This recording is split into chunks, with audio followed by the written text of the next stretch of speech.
Dah. Halo semuanya, pernah nggak sih kalian lihat postingan Instagram yang rapi banget kayak gini? Atau kayak gini? Atau pamflet yang kayak gini? Atau kayak gini? Nah, jadi hari ini aku, Riza Oktaviani, dengan NIM 24002140 akan mengajak kalian semua untuk mengintip dunia mereka.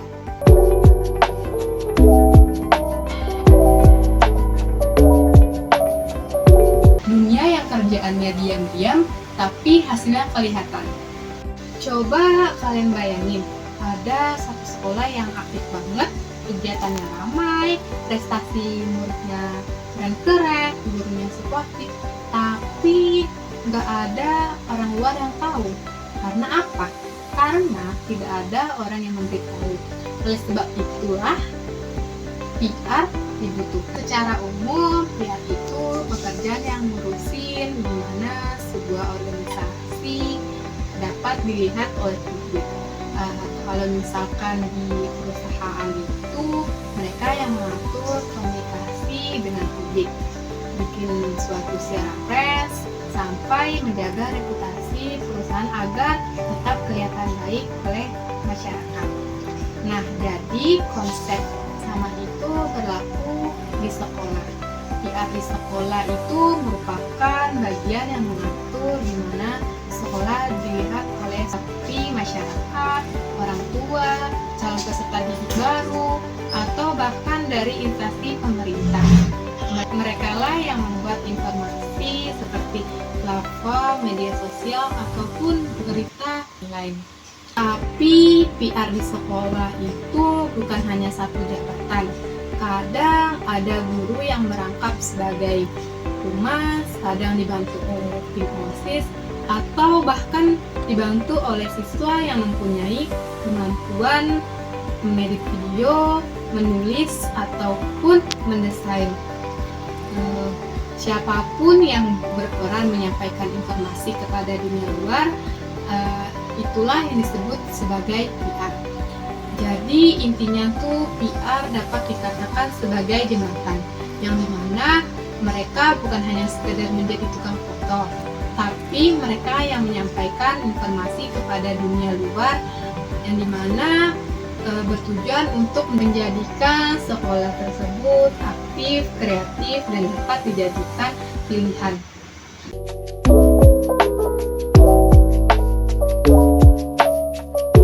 Oke, materi selanjutnya itu ada tugas dan peran PR di sekolah. Sebenarnya tugas PR di sekolah itu apa aja sih? Jadi yang pertama itu ada publikasi kegiatan, kayak misalkan sekolah kalian tuh menang acara atau lomba di tingkat kabupaten, kota, ataupun provinsi. Nah, disitulah peran PR digunakan, dimana membuat postingan Instagram, menguploadnya di web sekolah, membuat rekap video kegiatan. Yang kedua itu ada dokumentasi. Jadi seperti yang kita ketahui bahwa PR itu selalu nyempil atau berada di balik kamera. Seperti mereka itu tugasnya sebagai mengambil foto, video, wawancara pada sumber. Kadang tuh PR tuh dapat bertugas sebagai membuat artikel yang dimana diserahkan kepada dinas lokal ataupun kepada dinas pendidikan. Yang ketiga itu ada komunikasi. Seperti yang dikatakan di awal bahwa PR itu dapat dikatakan sebagai jembatan antara sekolah dan publik, yang dimana kayak misalkan ada tamu. Jadi PR di situ berperan sebagai menyambut tamu dan membuat undangannya. Selanjutnya itu yang keempat, PR itu biasanya terlibat langsung di acara penting. Tapi PR itu bukan hanya sekedar duduk manis, tapi dapat menyusun rencana kegiatan, menghandle MC, atau bahkan untuk membuat laporan evaluasi dari kegiatan tersebut. Yang terakhir itu ada bangun jejak eksternal. Jadi, seperti yang kita ketahui bahwa humas itu tidak bisa jalan sendiri. Nah, disitulah PR berperan untuk membantu komunikasi sama dengan sekolah lain mengadakan komunitas, sponsor, bahkan mengadakannya dengan alumni. Jadi sekolah tuh nggak cuma dikenal di dalam, tetapi juga di luar. Namun sayangnya kadang PR cuma dianggap sebagai bagian foto memoto ini, karena padahal PR tuh kan tugasnya lebih dari itu. Mereka tuh yang menyusun narasi sekolah lewat postingan ataupun lewat laporan yang mereka buat.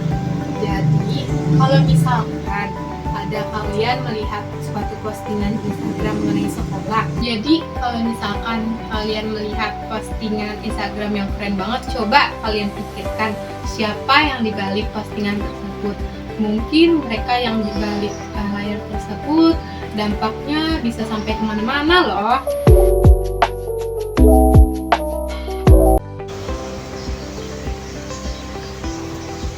Baik, aku di sini akan melanjutkan materinya. Materi selanjutnya itu tentang tantangan dan solusi dari PR di sekolah.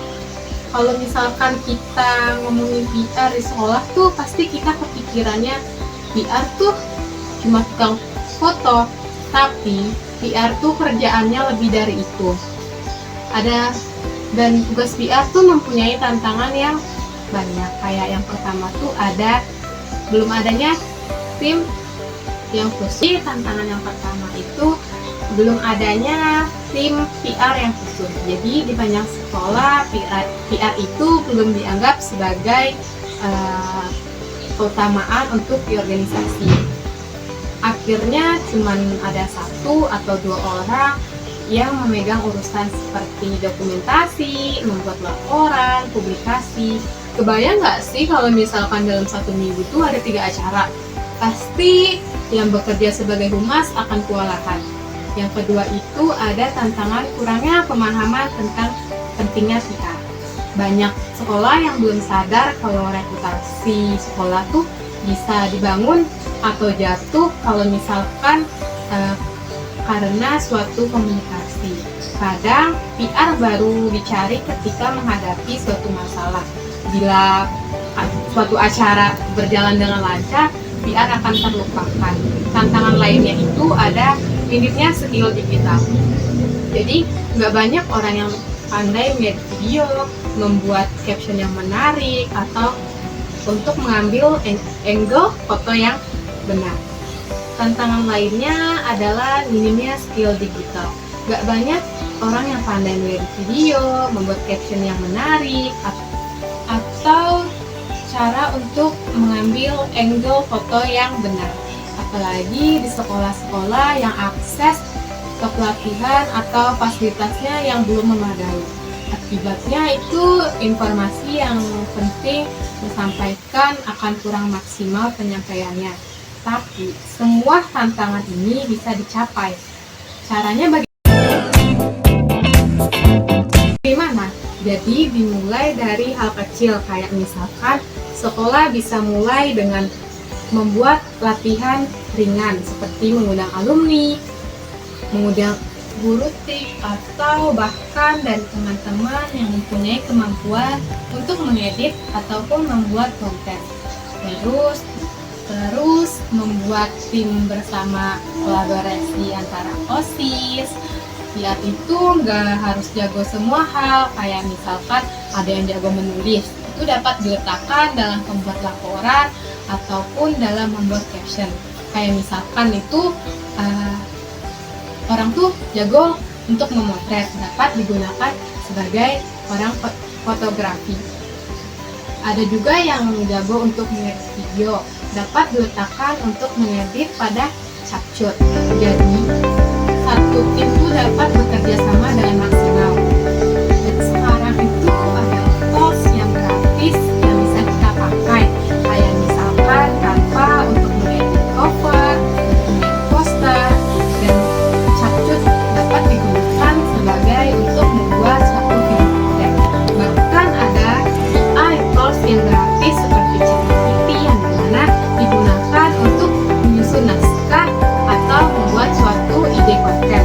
Yang penting tuh ada kemampuan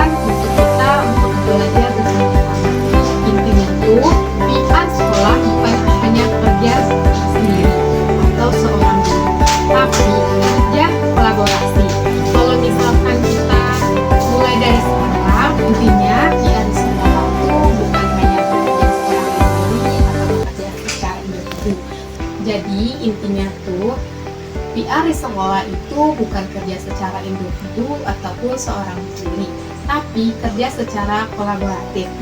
Kalau kita mulai dari sekarang, perlahan-perlahan reputasi sekolah bisa dibangun dengan kuat, karena pada akhirnya bukan soal tentang konten, tapi tentang bagaimana sekolah dilihat, dipercaya, dan dikenal oleh dunia luar lainnya. Kadang yang melihat bukan segalanya, tapi dibalik munggahan yang kita lihat dalam sekolah itu, dibalik harinya acara penyambutan, ada loh orang-orang yang memilih berada di belakang layar. Mereka itu nggak mencari tepuk tangan, tapi ada juga mereka di sekolah mempunyai wajah yang membanggakan. PR di sekolah itu tuh kayak ibarat bayangan mengikuti cahaya, nggak selalu disadari, tapi selalu ada. Mereka lah yang memastikan cerita-cerita baik dari sekolah kita, memastikan cerita-cerita dari sekolah kita nggak berhenti. Mereka lah yang memastikan cerita-cerita baik dari sekolah kita nggak berhenti di ruang kelas, tapi sampai kepada luar kelas.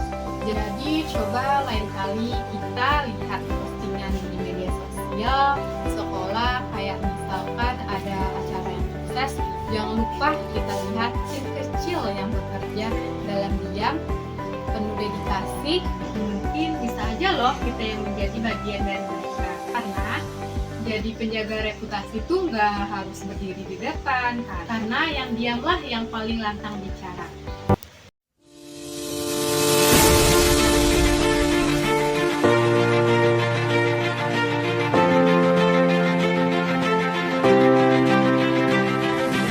Selamat datang di SMA Negeri 1 Awayan.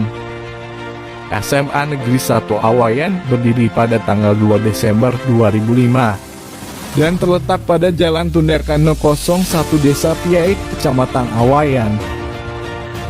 SMA Negeri 1 Awayan dipimpin oleh Bapak Abdul Halik SPD sebagai Kepala Sekolah, dibantu oleh Kepala Tenaga Administrasi Sekolah, Wakil Kepala Sekolah, staf, dan guru-guru yang memiliki latar belakang pendidikan S1 dan S2. Sekolah SMA Negeri 1 Awayan terakreditasi A dengan jumlah murid saat ini sebanyak 200 siswa-siswi.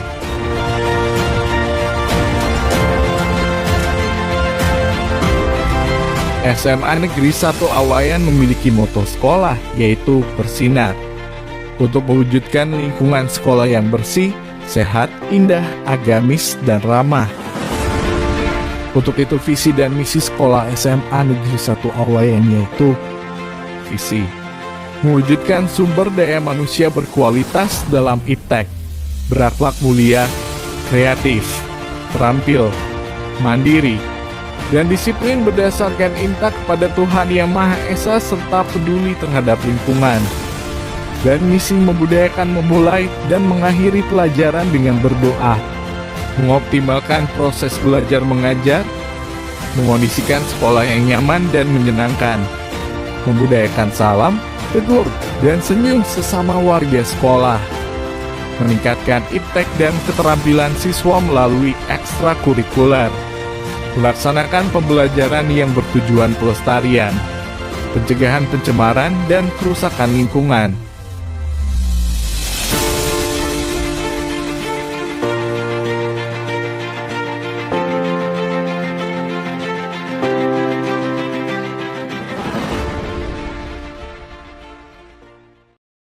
Mungkin sekian yang dapat aku sampaikan mengenai PR di sekolah.